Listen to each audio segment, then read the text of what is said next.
क्रांती news, आवाज सर्वसामान्यांचा।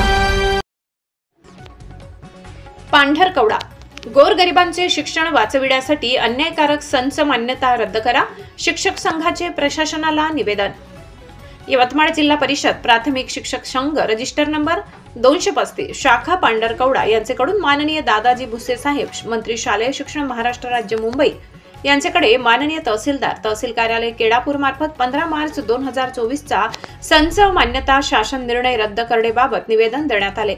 सदर निवेदनात असे नमूद करण्यात आले, 15 मार्च 2024 शासन निर्णयानुसार 2024-25 संच मान्यता अंतिम करण्यात आली आहे। या शासन निर्णयामुळे शाळेमध्ये शिक्षकच असणार नाही अशा प्रकारची स्थिती निर्माण झाली आहे। त्यामुळे यवतमाळ जिल्ह्यासह राज्यात हजारो शिक्षक अतिरिक्त होतीलच, परंतु शाळेत शिक्षक उपलब्ध नसल्याने गुणवत्तापूर्ण शिक्षणात अडसर निर्माण होणार आहे।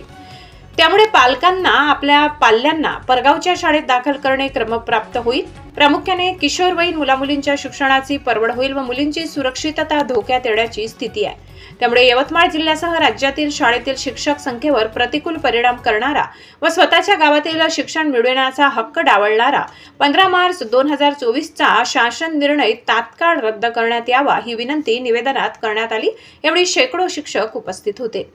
महाराष्ट्र क्रांती न्यूज साठी प्रतिनिधी राजीव आगरकर, पांढरकवडा।